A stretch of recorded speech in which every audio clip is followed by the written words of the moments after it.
wa antum muslimun, amma ba'du, ma'asyiral muslimin. Bapak, ibu-ibu, saudara-saudari sekalian rahimakumullah. Pertama, kita bersyukur kepada Allah SWT atas segala limpahan karunia-Nya, dan termasuk karunia Allah SWT yang sangat agung, tidak terukur.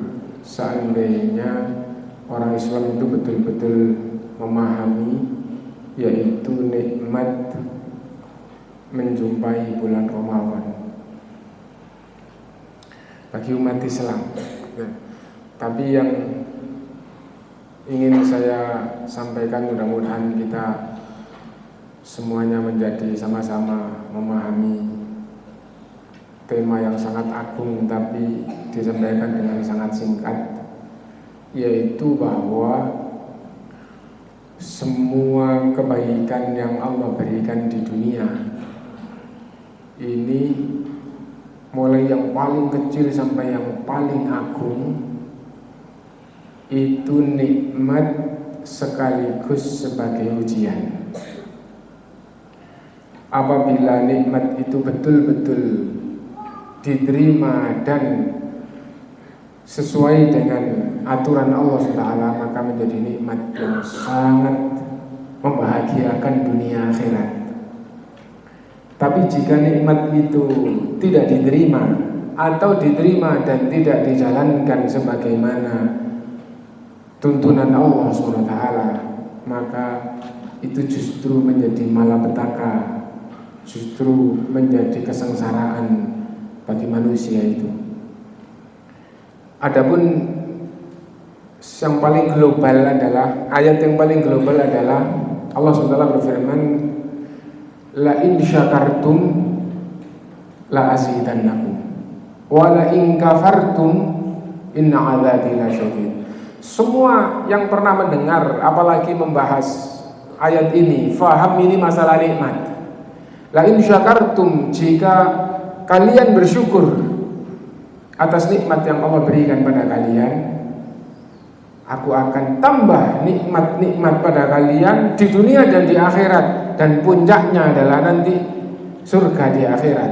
Itu adalah tambahan dari nikmat yang telah Allah berikan di dunia, dan itu tidak terukur. Wala in kafartum, jika kalian kufur di sini kufur nikmat. Kufur nikmat. Dan kufur nikmat itu, nikmatnya datang tapi ditolak, dianggap sebagai sesuatu yang bukan kebaikan. Atau nikmat itu diterima tapi tidak dijalankan sebagaimana mestinya.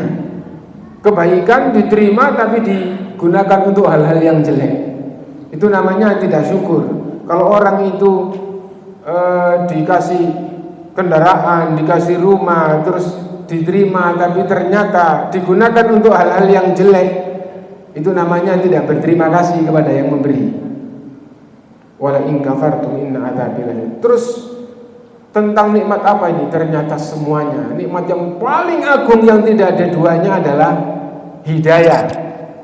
Nikmat hidayah itu nikmat agama atau nikmat Al-Quran, yang menjadikan manusia yang asalnya bertuhankan batu, menyembah batu, setelah hidayah ini diturunkan akhirnya faham bahwa Tuhan itu satu-satunya adalah Allah, satu-satunya yang berhak disembah adalah Allah. Nah, itu hidayah, wujudnya adalah Al-Quran. Ternyata Al-Quran itu di satu sisi nikmat, di sisi yang lain itu adalah ancaman yang paling keras. Karena itu tatkala ayat itu sudah diturunkan, sudah disampaikan, yang kafir, yang bertuhankan batu masih tidak mau berubah, maka ancamannya sungguh mengerikan. Karena itu ayatnya yang global, ayatnya yang rinci banyak, tapi yang global diturunkannya hidayah Allah atau Quran ini, liyahlika man halaka an bayyinah wa yahya man hayya an bayyinah, supaya hancur, celaka yang tidak mau beriman di atas kejelasan bahwa dia betul-betul akan celaka, dan supaya yang hidup dengan baik itu juga hidup di atas kebenaran dengan nyata, dengan jelas. Nah, jadi intinya bahwa hidayah diturunkan itu di satu sisi nikmat yang sangat besar, tapi di sisi lain juga sebagai ancaman. Bahkan seandainya orang itu baik, suara yang dia dengar, bacaan atau peringatan-peringatan lain itu tentang masalah agama atau ketuhanan dan sesembahan Allah itu belum pernah nyampe. Misalnya hidup di tengah hutan dari lahir sampai mati, itu bisa jadi orang seperti itu tidak dihukum oleh Allah, karena Allah berfirman, "Wa ma kunna mu'adzibina hatta nab'atsa rasula." Kami tidak mengazab orang sebelum kami utus yang menyampaikan agama Allah ini kepadanya. Nah, hanya saja penjelasan dari sampainya agama Allah itu tidak harus jelas-jelas Rasul, tapi penerus Rasul bisa. Bahkan yang penting ada suara dakwah dari mana dia, dari diketahui yang menyampaikan. Nah, di zaman sekarang nyata rekaman misalnya. Nah, itu juga intinya agama itu sampai. Yang kedua, diutusnya Rasul, semua orang Islam, semua dai, diutusnya Rasul adalah rahmatan lil alamin. Karena itu Allah berfirman, "Wa ma arsalnaka illa rahmatan lil alamin." Kami tidak mengutusmu wahai Muhammad SAW kecuali rahmat untuk seluruh alam. Tapi ternyata rahmat Allah di dunia ini sekaligus sebagai ujian dan ancaman. Karena itu Allah SWT juga berfirman, "Inna arsalnaka bil haqqi basyiran wa nadhira." Kami utus kamu wahai Muhammad SAW dengan sebenar-benarnya. Untuk apa? Memberi kabar gembira yang beriman gitu, dengan mengikuti dakwahnya, meninggalkan Tuhan batu, Tuhan api, Tuhan sapi dan seterusnya, menyembah selain Allah ditinggal, terus beralih bertuhankan Allah, menyembah Allah, dan akhirnya diberi kabar kalau mati beriman maka tempatnya adalah surga. Inna arsalnaka bil haqqi basyiran wa nadhira. Dan kami mengutusmu juga untuk memberikan ancaman. Sudah sampai kepada manusia-manusia yang tidak mau beriman, maka ancamannya adalah azab neraka, dimasukkan ke dalam api yang sangat bergejolak dan tidak bisa hidup, tidak bisa mati. Maksudnya tidak bisa hidup, maksud tidak hidup dan tidak mati. Tidak hidup maksudnya tidak ada nilai baiknya. Tidak mati merasakan azab secara sempurna di neraka seperti itu. Nah, dan pembahasan kita termasuk bulan Ramadan. Bulan Ramadan difirmankan oleh Allah, disabdakan oleh Rasulullah SAW, itu bulan yang sangat agung, yang sangat istimewa, penuh kebahagiaan, penuh kebaikan. Tapi sekaligus datangnya bulan Ramadan ini sebagai ancaman. Dan kalau hidayah, kalau Rasul itu di satu sisi diturunkan oleh Allah sebagai kebaikan, tapi juga untuk peringatan keras dan ancaman itu untuk semua manusia. Tapi kalau bulan Ramadan ini khusus untuk umat Islam. Jadi datangnya bulan Ramadan itu kebaikan untuk umat Islam sekaligus ancaman bagi umat Islam. Bagaimana itu? Bulan Ramadan adalah bulan yang penuh kebaikan. Dan kebaikan yang paling tinggi itu adalah kebaikan agama. Sehingga semua manusia yang beragama Islam maksudnya, nah, itu menjadi lebih baik dibandingkan dengan di luar bulan Ramadan. Puasa, hampir semua puasa, yang tidak puasa tidak ada alasan, itu yang keterlaluan saja. Ketaatan, terawih, nggak sekedar yang terawih itu memang nggak ada di luar bulan Ramadan. Sholat 5 waktu di bulan Ramadan jauh beda dengan di luar bulan Ramadan. Sedekah, masya Allah, bacaan Quran, segala macam ibadah muncul hidup di bulan Ramadan. Nah, itu adalah kebaikan, dan bahkan kebaikan agama ini juga mengangkat kebaikan dunia. Jiwa manusia tenang, kehidupan menjadi baik, rizki dijadikan oleh Allah lancar dan seterusnya. Tapi bulan Ramadan itu juga menjadikan umat Islam celaka. Bagaimana itu? Rasulullah SAW bersabda, rahima anfumri'in adraka ramadhana hatta yansalikha walam yughfarlah. Celaka orang Islam yang menjumpai Ramadan sampai Ramadan berlalu dan ia masih belum mendapat ampunan. Kenapa bulan Ramadan ini ibadah mendekatkan diri kepada Allah dan hampir semuanya itu jadi sebab ampunan, dan bahkan istighfar dan taubat itu harusnya banyak diucapkan di bulan Ramadan.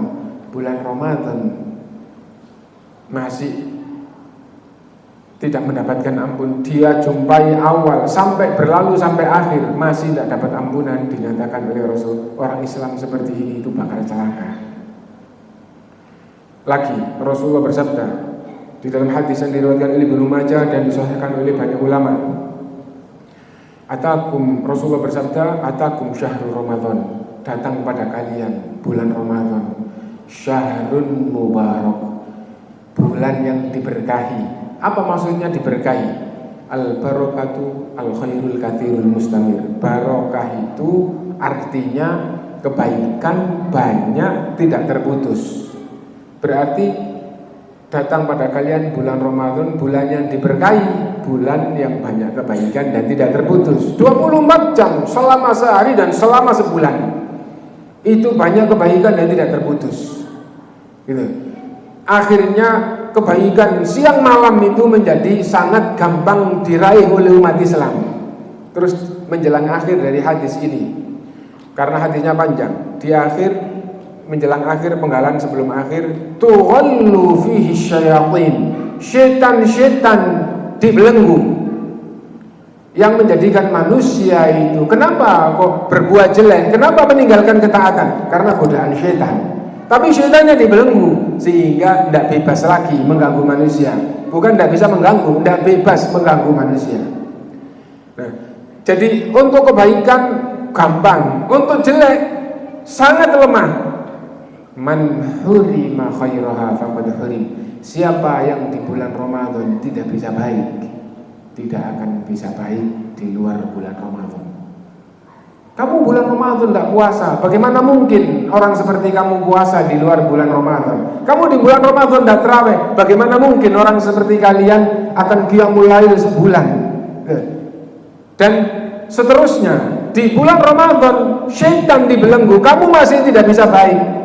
Kalau syaitan mengganggu, bagaimana kamu akan bisa baik? Itu hadis tadi itu.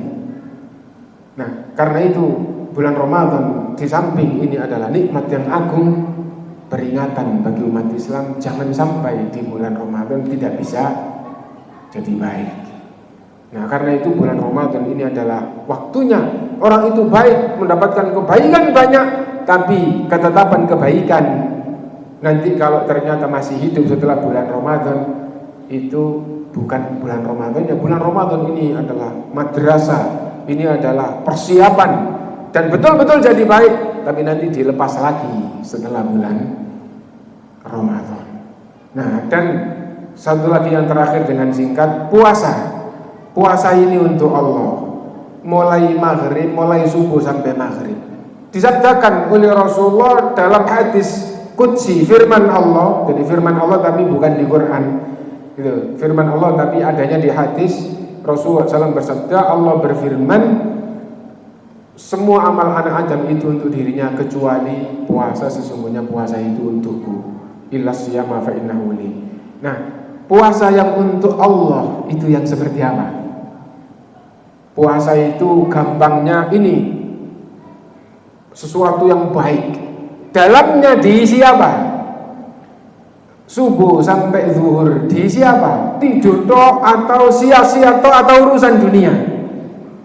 Atau diisi ketaatan kepada Allah, yang mendekatkan kepada Allah, yang menjadikan dicintai oleh Allah, disenangi oleh Allah. Wallahu yuhibbul muhsinin, dan Allah senang kepada orang yang selalu baik, selalu berbuat kebaikan. Atau diisi yang haram. Kalau tidak ada isi kebaikannya. Misal libur kerja, tidur dong, subuh pulang tidur. Puasa kok, ya enak tidur daripada ngapa-ngapain. Sholat duhur bukan puasa, puasa sendiri, sholat sendiri. Setelah sholat duhur tidur lagi. Nggak diisi kemaksiatan, tapi juga nggak diisi manfaat. Gitu. Diterima, dapat pahala puasanya, gugur kewajibannya karena itu perintah, tapi bukan itu yang dicintai oleh Allah, yang disenangi oleh Allah. Yang disenangi oleh Allah yang diisi dengan ketaatan-ketaatan, yang jadi benteng api neraka, yang jadi syafaat yang menyelamatkan nanti di akhirat. Sebagaimana itu yang diisi dengan ketaatan-ketaatan. Dan yang